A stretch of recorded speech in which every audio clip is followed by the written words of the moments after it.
I am JayEtta Hecker, and I am one of the co-founders of DEE-P Connections with my daughter, Gabi, who you usually see in this spot as the host of these webinars. So I am grandmother to Elliot, who is 11 and has a severe DEE and lots of sleep challenges. We have such an exciting session on for today. It really is going to span kind of the full range of issues from the parent perspective that, we always start with. We want to be grounded in what the experience, the challenges, the issues are. And then we have two really outstanding researchers, clinician researchers, to talk about their work and findings. And I'll introduce them in a second. And then we will have a Q&A period, so you can be tracking your questions, enter them in either the Q&A or the chat box. We will try to hold them till the Q&A period at the end, but we will be collecting them, so do put them in there. The session is recorded, and for all the guests, you needn't worry about cameras. There's no cameras on. Your voice is up to you. Hopefully you mute while the presentations are on, but folks will be called on and you'll be able to share your questions directly. But you can, as we know, DEE parents are always multitasking, so you don't have to apologize if you're doing 20 other things while you're here. With that, I will start by asking Ann to share her experience. Ann Thompson Heller is mom to 3+-year-old Jordan, who has a severe but undiagnosed DEE. She also serves on the board of DDE, the parent organization of DEE-P Connections. She is professionally a social worker and is really committed to expanding support and work research in this area. She has a great Instagram account. Maybe she'll mention that to you. If you like what she says, you may want to follow her. She has a big community and covers lots and lots of issues. So, Ann, we look forward to hearing your perspective. So it looks like Ann is having some trouble signing in, so maybe we'll go to her last. So why don't we start with the presentations? All right. Sorry, I didn't look to confirm that. I knew she was having trouble with the other entry, but so we will start with Renee Shellhaas and Gaita Grippa. Renee, they are both specialists in this area. Renee in particular is a pediatric neurologist at the Washington University in St. Louis School of Medicine. Her focus is on neonatal neurology and early life epilepsies, and has a special interest and focus on sleep issues. And in fact, in 2020, got an award from AAN, the Sleep Science Award. So we know this is something she's been paying attention to. So thank you, Renee, for all your attention to this. Gaita is at the University of Michigan. She is also a real specialist in the area. While she's a pediatric pulmonologist, she is specializing in sleep medicine and is a sleep medicine internist at the University of Michigan University Hospital. She is in the process of completing a major grant from the LGS Foundation, where she's evaluating sleep in LGS, and we'll be sharing some of those results on sleep quality and its relationship to seizure severity. So with that, I'll open it up. I think, Gaita, you've got the slides and you will be sharing them together. So let's hear from the experts. Thank you for being here. All right, thank you for the introduction, and I'm excited to be here. I'm going to share my screen. There we go.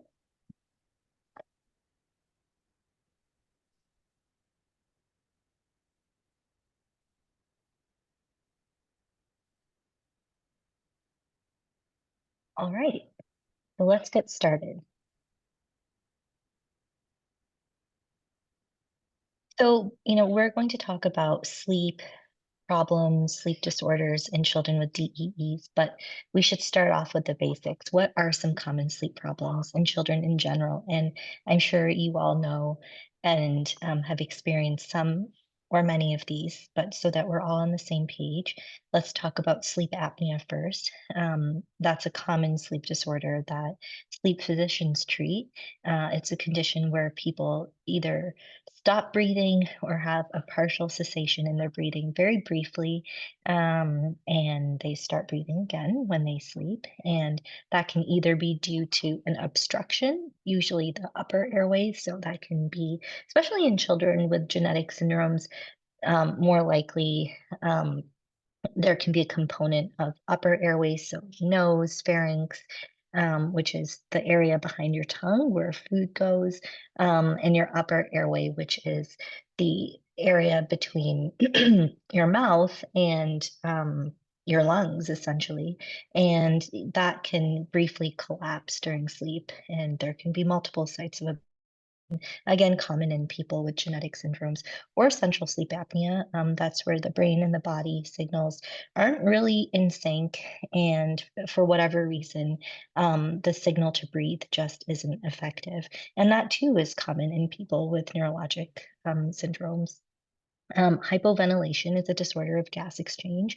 So that is again due to the brain. And I have this stick figure here because I'm trying to illustrate how sleep disorders are really can be affected by any part of your body, really. So with hypoventilation, again, either the brain isn't telling the body to breathe properly, or there's a musculoskeletal issue where the actual mechanics of breathing are impaired. So the muscles might be weak, or the way that the spine is oriented and the rest of the bones are oriented, it's hard to breathe.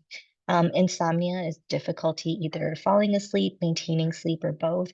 And that can happen due to behavioral reasons, medications, or due to another sleep disorder that's not treated. Circadian rhythm disorders are issues of the body clock. So we have a clock in our brain, which really regulates when we sleep, when we wake up. And interestingly, it also regulates the most of our other body functions. And that's an area that's being explored more now that we know more about this clock. And this is a relatively recent development in sleep medicine and sleep medicine research. And restless leg syndrome, where there's an urge to move the legs. And again, people with iron deficiency or oftentimes neurologic conditions may experience restless leg syndrome. All right. And why do people with DEEs in particular have so much trouble with sleep? Well, there can be increased cortical arousal, so the brain is waking up briefly at inappropriate times. Circadian rhythm disorders may exist. People with DEEs may have impaired melatonin production. This has actually been studied in children with autism. Many of the clock genes are implicated also in epilepsy. Uh, we talked about sleep disorder breathing, so that's the obstructive sleep apnea, central sleep apnea.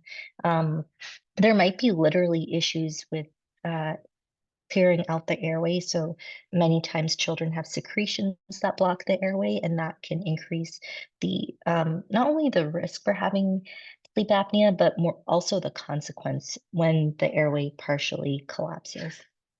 Hypoventilation, many children with DEEs have neuromuscular issues. And then medications can also affect our sleep. And then there's also behavioral concerns. So the child's behavior itself can create problems with sleep, but also the concern for nocturnal seizures from the family. You know, if you're going in to check in on the child, that can create, which is appropriate, but that can create like a feedback of anxiety and, impaired sleep behaviors. So what are some current options to help with sleep problems? Here is a website which might be helpful to some of you to learn more about it, and this is from the American Academy of Sleep Medicine, but I'll run through some options generally. CPAP, I know probably not your favorite slide to see at the beginning, but this is this is the tried and tested way to make sure that airway is being stented open if you have sleep apnea, essentially. And basically, the mask delivers a column of air to keep the airway open. Supplemental oxygen, airway clearance optimization. This, I think, we don't talk about it enough, but I think especially for people with DEEs and neurologic conditions in general, this is an important thing to optimize. There are inhalers or nebulized treatments that can keep the hairs that are in the airway beating so they can sweep out the debris and mucus from the airways. There's ways to dry up the secretions. There's ways to mechanically get the secretions out too. For example, using a chest vest, and that's used in all sorts of conditions. And that literally knocks out the mucus and helps the child cough out the secretions. And then for people with a weak cough, you can use a device such as a cough assist, which basically simulates a cough and helps the child cough out the secretions. And you can imagine during sleep, if the airways are nice and clear, you'll get better oxygen to your lungs and brain. There are surgical options, for example, a tracheostomy, which is a breathing tube that's surgically placed. There are medications. So, for example, medications to help you fall asleep, such as melatonin, Ramelteon. It has more recently been used in children. It works on the melatonin receptor. You guys might be familiar with some of these other medication for non-sleep purposes, but clonidine, doxepin, guanfacine, they can help with falling asleep. For staying awake, these are also relatively newer for children. Pitolisant, suvorexant, pitolisant works on the wake center itself, and suvorexant works on the receptors that are responsible for stabilizing wakefulness. Anti-seizure medications can be timed thoughtfully. Gabapentin can help both with restless legs and with falling asleep, depending on how it's timed. And then supplemental iron can be used to treat restless leg syndrome. There are behavioral options such as classical conditioning, positive reinforcement techniques. So you can use like lights and sounds to develop sleep associations, and then also create rewards for this works in older children, but to help them stay in bed and engage in positive sleep habits.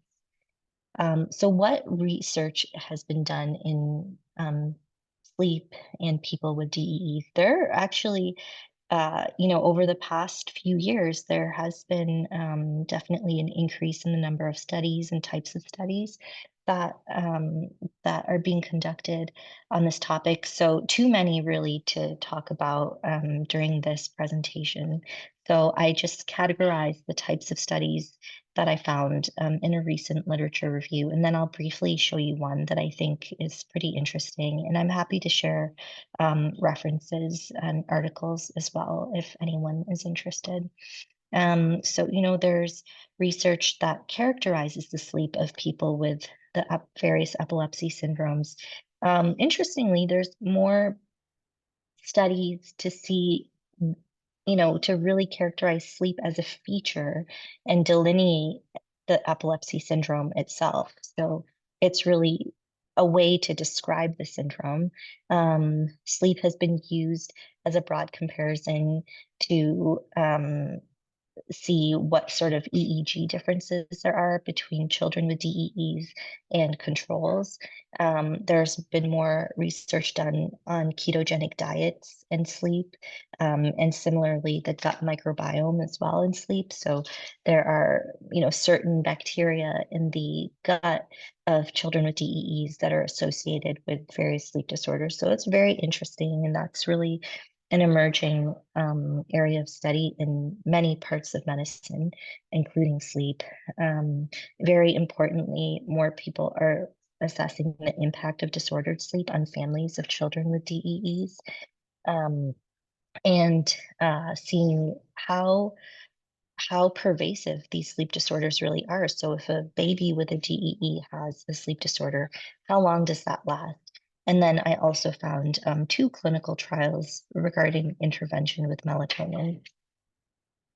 So this is an example of a research study looking at the sleep architecture in neonatal and infantile onset epilepsies in the first 6 months of life. Basically, to summarize, there was either very disordered EEG. So, I mean, the sleep stages couldn't be classified, and that's hard as it is in an infant. But REM sleep was not detectable in many of the studies. And the reference is below if you want to spend more time looking at this. But, the important thing too, in the summary of evidence column, for example, is you'll see that a lot of the evidence is case reports and not very robust types of evidence. So definitely more work needs to be done in this field. And then I'll briefly tell you about some research that Dr. Shellhaas and I are doing. We're studying sleep in children with Lennox-Gastaut syndrome, and our research is being funded by both the University of Michigan and the LGS Foundation. So, we're very fortunate for that. As you know, as many of you probably know, children with Lennox-Gastaut syndrome have a high prevalence of disordered sleep, but unfortunately, we don't know much about, objectively what type of sleep disorders they have and how that affects the quality of life of the family. And, what tools can we use to reliably assess sleep in children with LGS? So my central hypothesis is that effective treatment of sleep disorders can improve quality of life and seizures for children with epilepsy. And my long-term goals are to answer the following questions. Could disordered sleep be a target for intervention in the management of seizures and behavior of children with LGS? Could sleep phenotypes be used to identify seizure risk for children with a wide range of epilepsy types?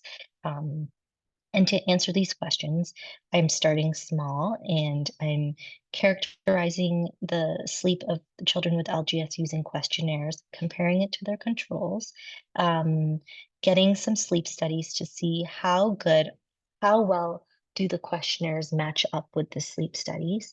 I'm also getting circadian data where I'm having children wear an Apple Watch and we're collecting circadian rhythm data to assess the sleep of the child over a 2 to 4 week period.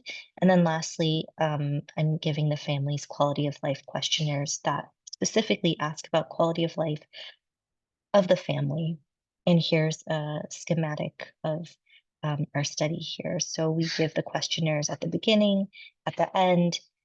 20 of we're hoping that 20 of the children will get a sleep study and the children wear a sleep tracker for at least 2 weeks.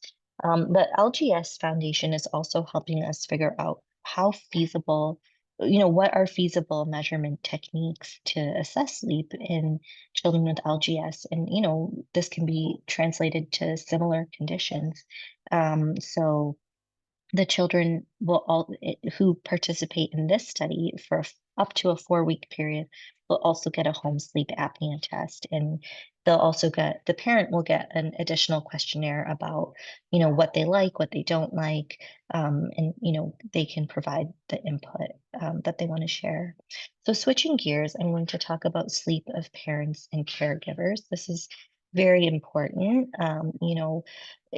You are taking care of your child or children who are medically complex, and for you to be able to do that, you have to be your best self, and for you to be your best self, you need to get good sleep and not be constantly exhausted, and that's a very difficult thing to do. So I'm going to touch over some topics that affect caregivers and hopefully some potential solutions as well, or at least some initial steps. So again, starting from the basics, what is considered insufficient sleep?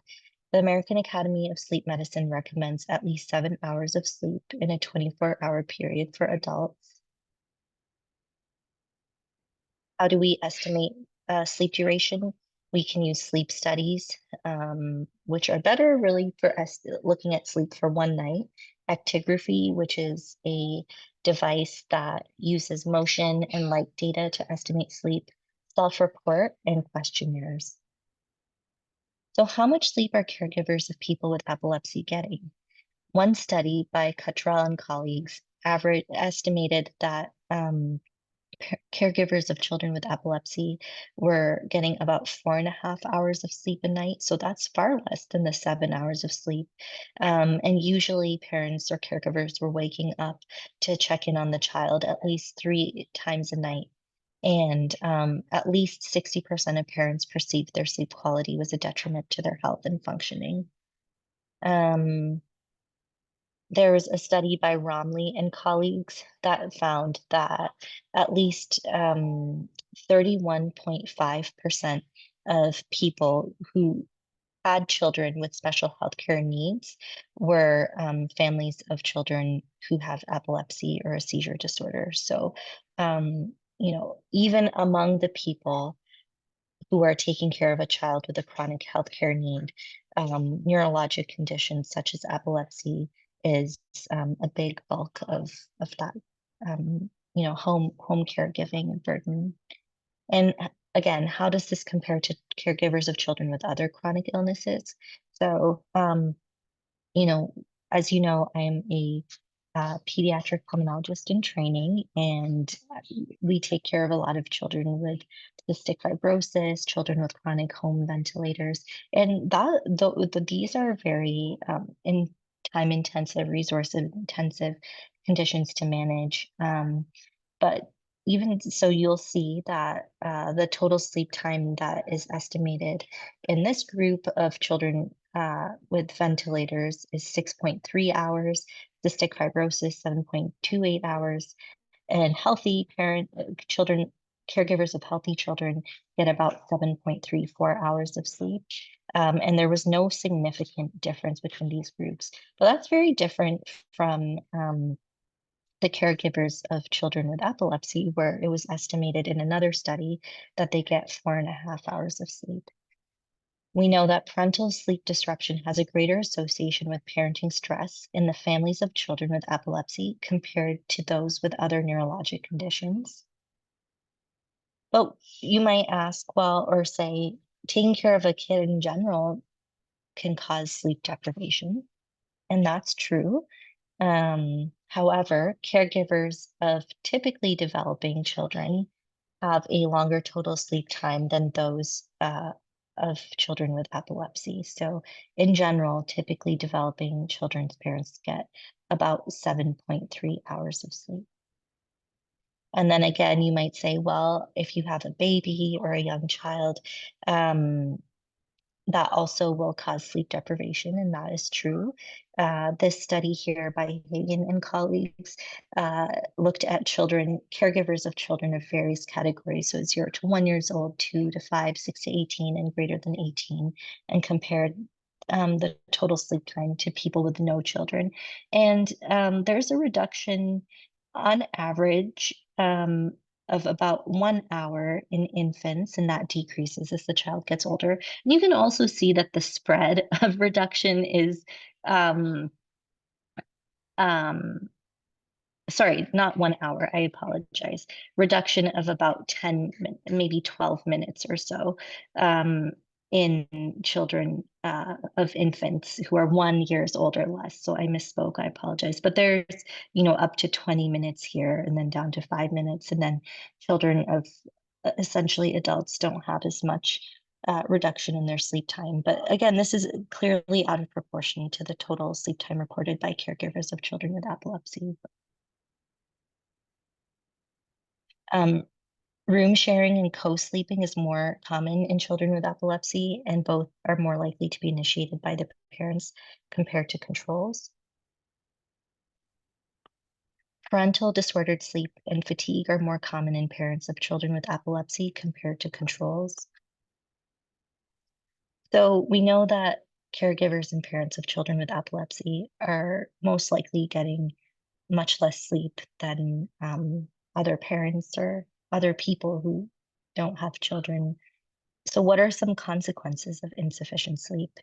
Well, insufficient sleep can be associated with fatigue and medical errors in healthcare workers, and caregivers are providing healthcare. We looked at the previous slide for at least 30 something hours or sorry, greater than 21 hours a week, and at least 1/3 of parents are doing that. And so you can imagine not having a break and being constantly sleep deprived. So if this is happening with healthcare workers, there's a possibility that being constantly sleep deprived also may affect your ability to provide care as well as you could at your very best. A child having difficulty falling asleep, having excessive daytime sleepiness, frequent nighttime awakenings, and very restless sleep is associated with caregiver fatigue, sleep-related disturbance, and sleep impairment. It's also nocturnal monitoring. And so Hesdorfer and colleagues found that nocturnal monitoring led to an increased parental fatigue and sleep disturbance. So the nocturnal monitoring is important and understandable, but it comes at the cost of increased parental fatigue and sleep disturbance. Interestingly, nocturnal Hesdorfer and colleagues also found that nocturnal seizures was associated with increased parental sleep disturbance, but not fatigue and daytime functioning. So it's more than just being woken up by the seizure. It's, I think, a complex relationship between definitely being woken up, but having worries about the child. Impaired caregiver sleep can impact the family socially. It can impact siblings as well. They may receive less attention. Siblings may have guilt. Behavioral sleep disorders may develop in the sibling as well. There's marital strain, high rates of divorce. It can impact the family economically. This was exacerbated during the COVID-19 pandemic. So now we're going to shift gears and talk about mechanisms and mediating factors. We talked about there being an increased prevalence of co-sleeping in families where there's a child with epilepsy. And again, this is in part due to the need to monitor nocturnal seizures. Some children may develop behavioral insomnia of childhood. So that's basically a condition where the child starts to require the parent presence to fall asleep. And then there's also social and economic stressors as well that can contribute to difficulty with sleeping. We know that shift work and insufficient sleep are associated with chronic illnesses. So, there's a higher risk of type 2 diabetes, coronary heart disease, stroke, and cancer in people who are chronically sleep deprived or sleeping at odd hours. They're not sleeping at night, but are taking multiple naps or sleeping during the day. So not only is insufficient sleep associated with metabolic conditions and coronary heart disease, but irregular sleep duration and irregular timing of sleep onset are also associated with cardiovascular disease. So, taking care of a child who might not always be on a schedule and you can't predict what they're going to do, even if you sleep enough hours, if the timing of sleep is irregular, that may also contribute to health problems down the road. So what can we do about it? Well, we all are, like I said, there's a lot more research being done in looking at the impact of insufficient sleep on caregivers and insufficient sleep in people in general. The American Heart Association has now listed sleep as life's essential 8. So we know, for example, eating healthy, exercising, not smoking, that's essential to living a healthy life, but so is sleeping well. What are some ways to address impaired sleep of caregivers of people with epilepsy? So physicians and other providers can ask about parental sleep if possible, and refer back to the primary care physician or sleep specialist as appropriate. We can also be more aggressive about screening a child for disordered sleep and nipping things in the bud and getting things addressed. We can advocate to insurance companies and legislators for increased funding for at-home respite care. And, parents are often very grateful that someone has asked about their sleep. I know in my clinics, oftentimes I've asked about the parents' sleep, just, okay, we've talked about your kid's sleep, and I know I'm not your doctor, but how are you doing with all this? How are you sleeping? And parents and caregivers are very grateful that someone has brought it up, and, we can direct parents and caregivers where to seek help.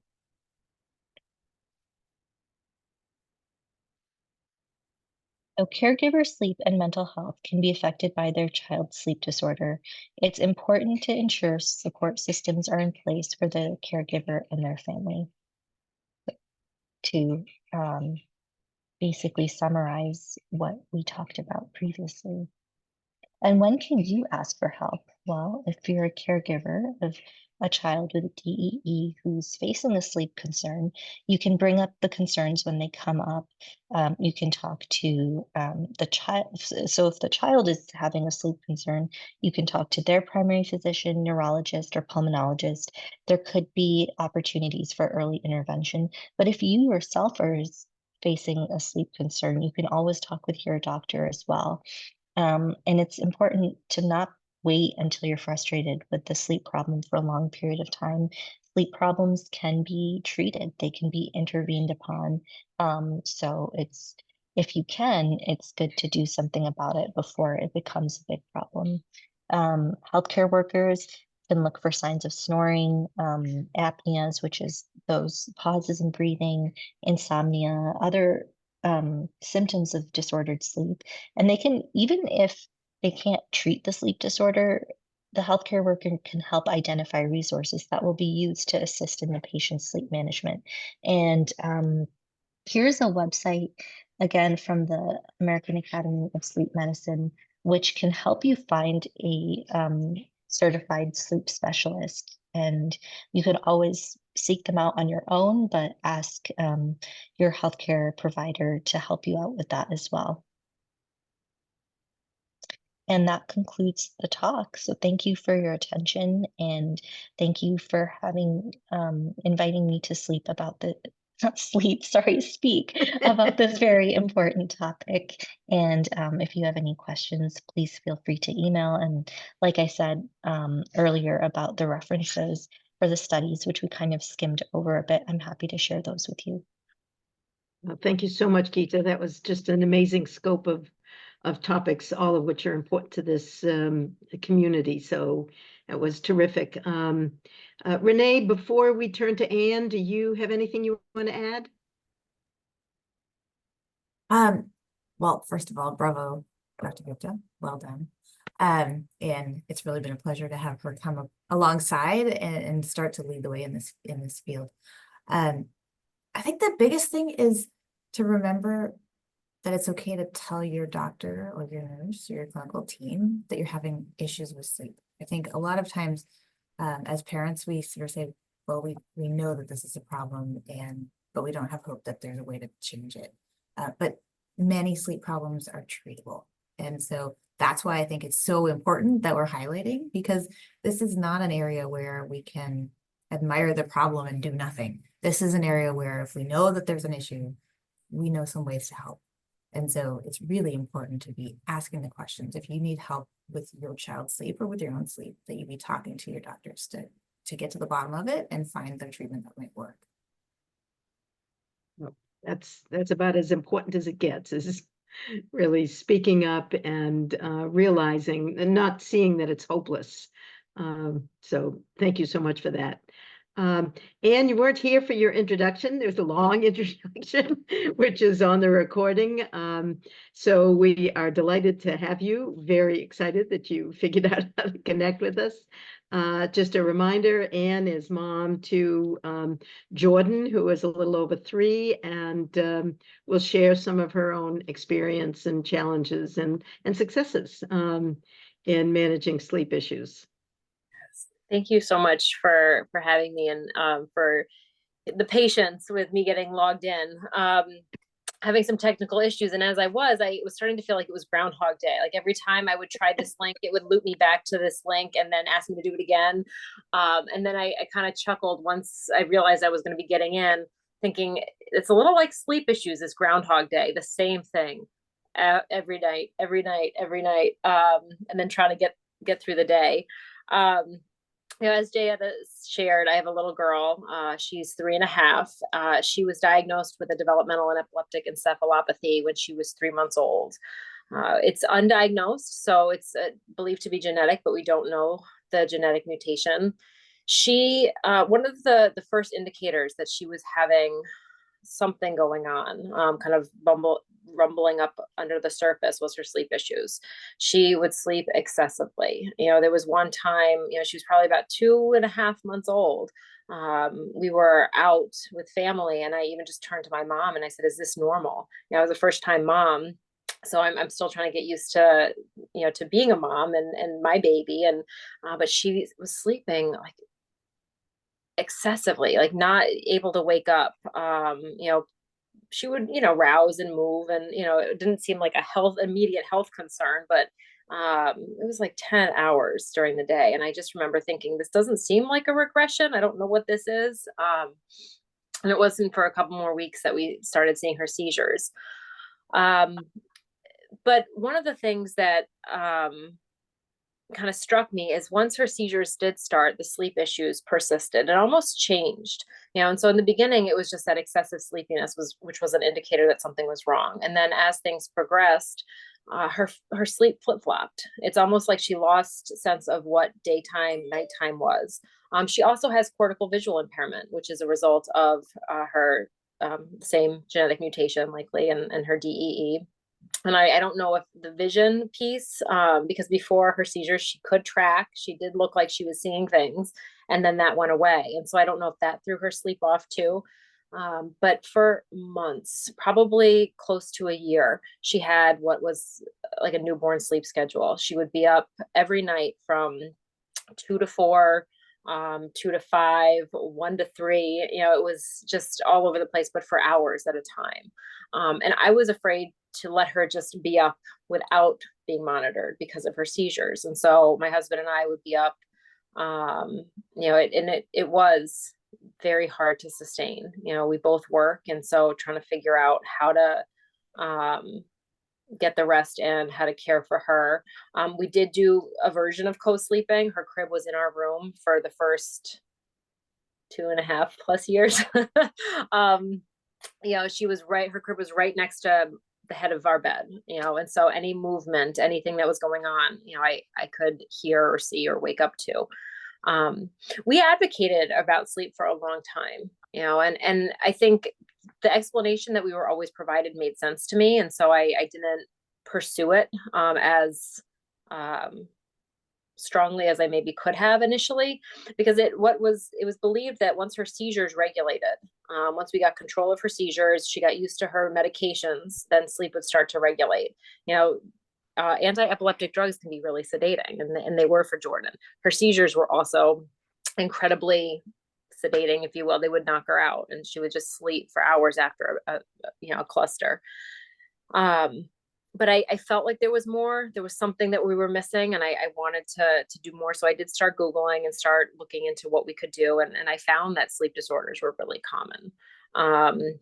I pushed a little harder to see if we could get some help around the sleep, because again, not sleeping at night and then not sleeping during the day is not sustainable. And so we ended up being referred to a sleep psychologist who was really helpful. I didn't even, I work in the mental health field, and I didn't know a sleep psychologist was a profession. I thought it was really interesting to meet with them and to learn some of the behavioral strategies that we could try. And a lot of them we were already doing. We were working really hard to try to find a schedule. Also, as folks know, with newborns create a schedule. And the reason I say she was on a newborn sleep schedule is because she was really dictating. It wasn't necessarily just about implementing a schedule or implementing structure. She would not wake up. She would be out. She could sleep anywhere. We used to joke it was her superpower. And then she would be up, You can't make somebody go to sleep. And I also didn't know it was a learned skill. So what would happen is she would wake up at night and not be able to put herself back to sleep. And I didn't realize that that was something that it could be learned. Part of the challenge was how to teach it, how without a routine, without being able to implement the structure, it was really hard to help her learn how to put herself back to sleep. We were also doing a lot of the things like, no, lights, no noise, reducing any kind of stimulation, trying to keep her up and engaged during the day. But again, we only had so much control over that. We were referred for a sleep study, and she had central sleep apnea, which is where her brain would stop giving signals to breathe. And that's what was waking her up throughout the night, which, I really quickly became grateful for the sleeplessness. I was really glad that she was waking herself up, and that was her response to it, because that's terrifying. As a parent, it was validating to get the results and simultaneously terrifying.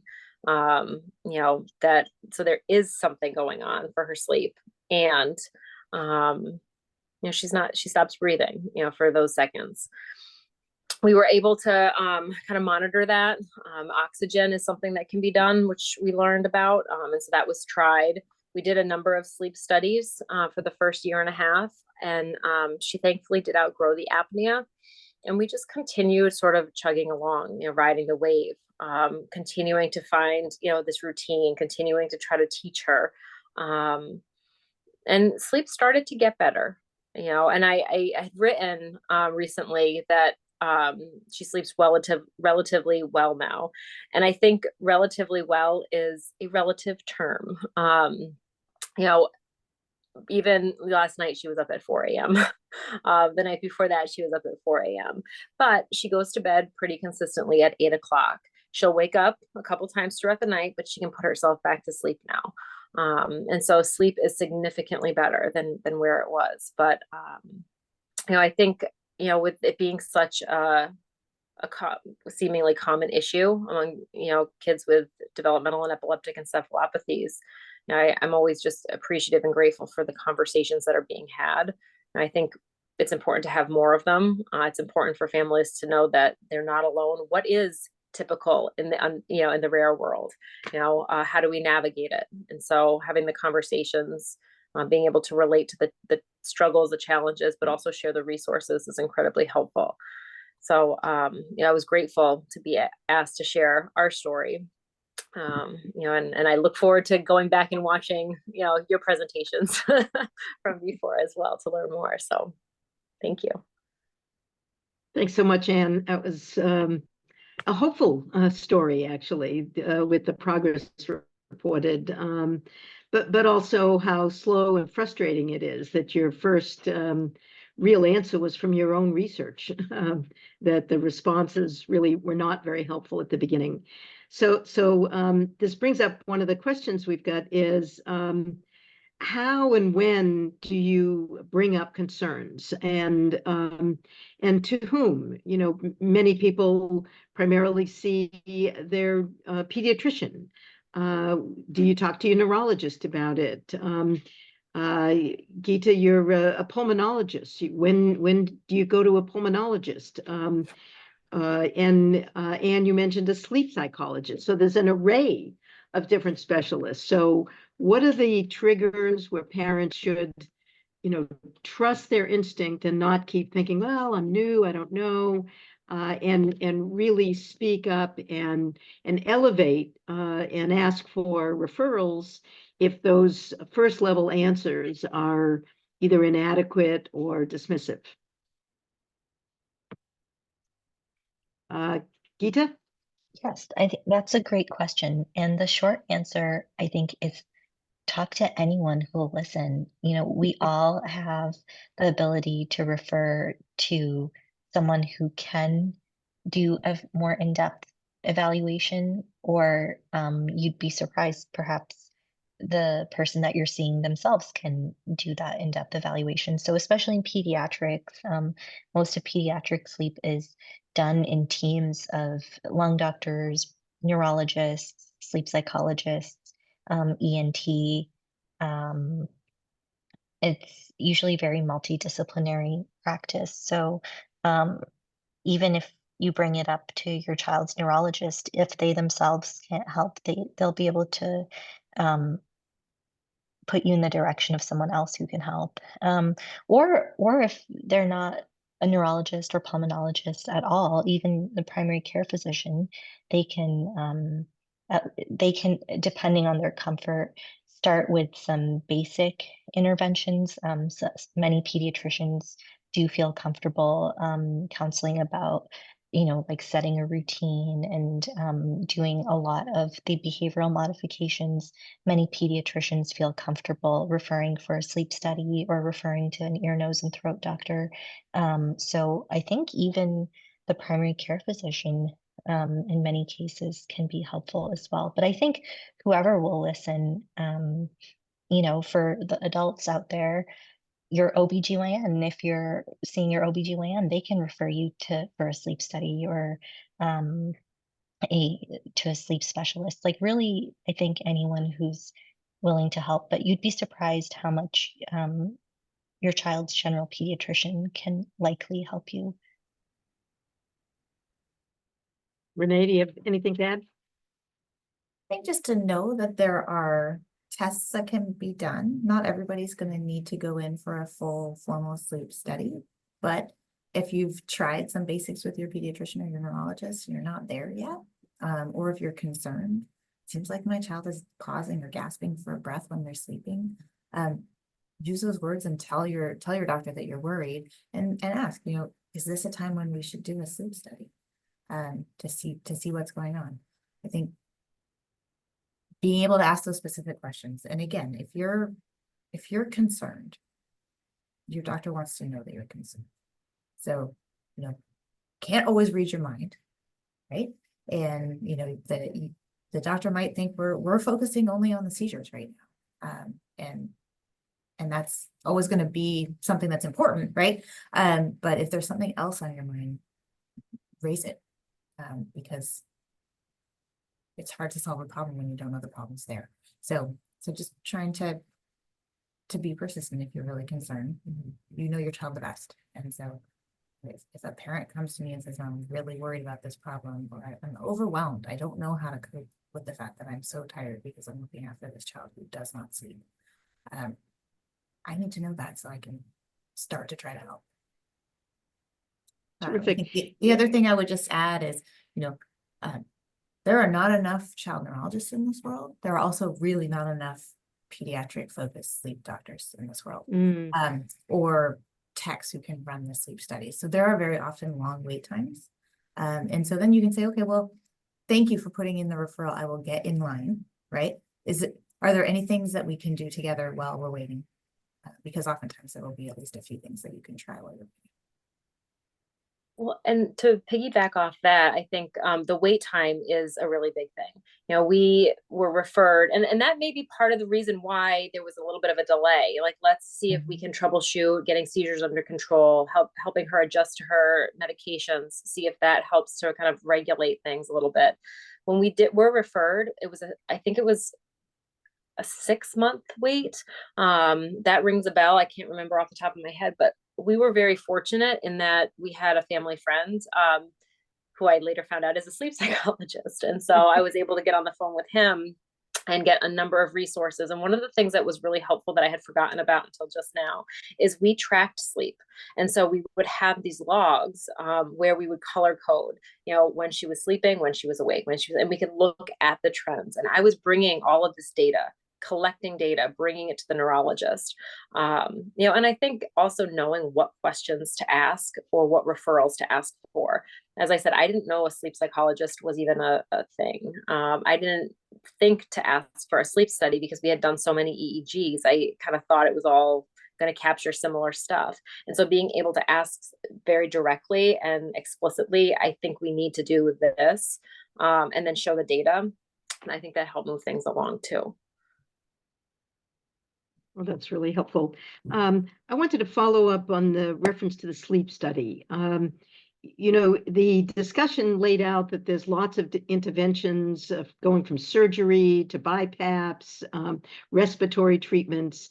Is a sleep study the tool that really helps you figure out which kinds of intervention are most appropriate, or are there different, what can you learn from a sleep study, and how important is it to come up with the most appropriate treatments? That's a great question, especially since there is, especially in children, oftentimes a long wait time to get a sleep study. So I would say the big things that a sleep study can be helpful in uh, diagnosing is sleep apnea, whether that's obstructive sleep apnea, central sleep apnea. But it's also very important to see, especially in children with sleep apnea who have a condition such as a DEE, where there's a higher risk for hypoventilation. It can help you understand whether your child is exchanging oxygen and carbon dioxide efficiently enough while they're sleeping, because all of us, when we sleep, our muscles are weaker, especially during our dream sleep. That's why we don't act out our dreams. Some people do, but that's also a sleep disorder. But you know, we're not everyone is breathing less efficiently when they sleep. And if you already have sleep apnea and other health conditions concurrently, that can be a problem, especially in children. So those are the three big things that a sleep study can assess.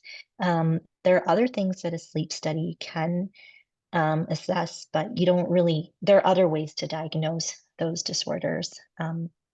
So I would say those are the big things that you should really push for push for a sleep study if you have those concerns. Mhm. But that some interventions, lots of interventions, can be assessed or tried out before you do that. So if you've got a 6 months delay, you don't wait and do nothing. Correct. Yeah. So, you know, that's why it's important to get a sleep evaluation, right? If there's suspicion for like some sort of insomnia or some behavioral interventions are huge, and those can be done before the sleep study. Um, you know, you can tweak the medications, make sure that the secretions are managed well, that the airway clearance is managed well. That can all be done before a sleep study. You can get a ear, nose, and throat surgery evaluation most likely before you get in for a sleep study to see if there are sites of obstruction in the upper airway. So there are a lot of things that can be done before the sleep study actually happens. And you can work on improving these other issues. Like say if you have a breathing problem like asthma, you can work on that before the sleep study so that you have a good idea of how the child is actually breathing during their sleep at their best by the time they actually get the sleep study. But I would say the pauses in breathing, and you know, if a child seems super sleepy, or if they can tell you that, oh, I'm having headaches when I wake up every night, or you know, I think those are indications to really push for a sleep study. We have a question that I think Renee is beginning to answer, but it might be good for everyone to hear. Can hypotonia contribute to or cause sleep apnea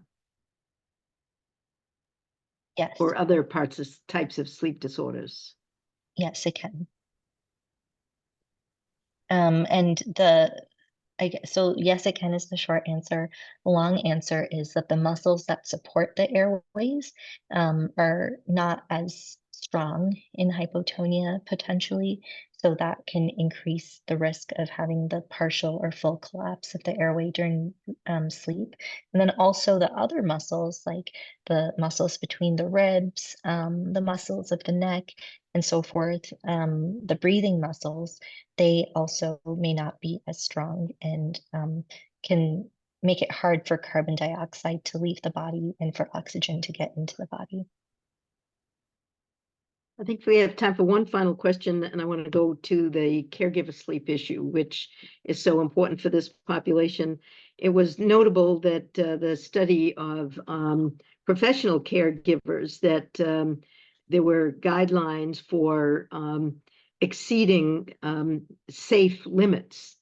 Well, your own data showed, parents are way, way over those limits, and not just the exhaustion from sleep, but there's all that anxiety about the seizures and the SUDEP. So even if you're sleeping, and I'm sure even with your daughter next to you, even when you were sleeping, you were listening, you were worrying, it wasn't the highest quality sleep. So managing caregiver sleep, I think most parents give up on it, that they just live with the 4 hours. They're just perpetually exhausted and not at their prime.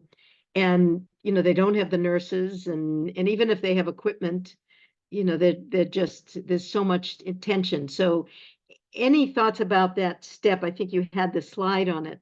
There's all different people you can talk to, but at the end of the day, you have a medically fragile kid who's at very high risk, and these parents really see no real answer, that they have to do it to assure their kids, do everything they can to assure the kids' safety and that they're there in the morning. So is there really hope? Yes, these measures for managing caregiver sleep, knowing it's important, but how, I mean, you had advocate for, better coverage. I know a lot of people, if they have a night nurse, it might make a huge difference that they can really sleep, but there's shortages of nurses. So any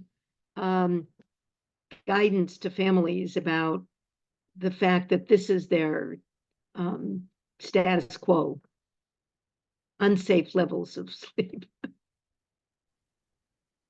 I think the first thing is just know that we hear you. And gosh, if there were a way to wave a magic wand and make it appear that we could get adequate nursing overnight for the highest risk kids, it would be done, right? We can certainly continue to band together and advocate for what's right. And keeping in mind that there are those data saying people don't function as well as they should if they don't sleep. That's all fine and well. When you're the very sleep deprived parent, that's not helping you right now. So I do understand that. I think you find what works for your family and your situation, right? So there are some families who advocate desperately for having specific kinds of monitors. I have the opposite argument from other families who say those monitors go off and the alarms go off and they're not real alarms and they keep me up and I don't want them. So that's a discussion that you have, right? What are the pros and cons of the kinds of monitors that you can have? What are the pros and cons of where your child is able to sleep? What is the reality of, how many bedrooms do I have in my home, right? Does the child need to share a room with me or with somebody else? Because that's just the way it is. And being honest about it. I think also though, being honest about what is available to you to keep your child safe when you are at your limit, right? And to be able to say, what can I do? Who can I turn to? Or what can I do? Where can I put this child so they're safe when I'm just at my wit's end, so that everybody keeps themselves safe too.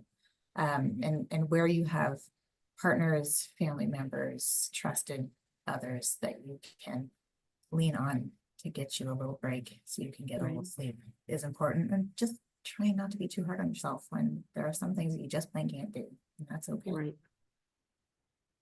Well, we've gone over, so I just quickly want to thank you all. This was just a fantastic scope of the definitions, the experiences, the state of the research, the need for more research, and the strategies parents can take to manage challenges both for their children and themselves. So it's a terrific discussion. It'll be on our website in a couple days. It takes some time to load it up and prepare the video, but this will be a resource and we hope it will be helpful to all. And if you do go on, be sure to check out all the other resources on DEE-P Connections, which span, I think, 74 different topics at this point. So we welcome you to see if there are other areas where we may have materials that can be helpful. So thank you, Gaita, Renee, Ann, and it was just wonderful. We really appreciate your support. Thanks very much. Thank you very much. Thank you.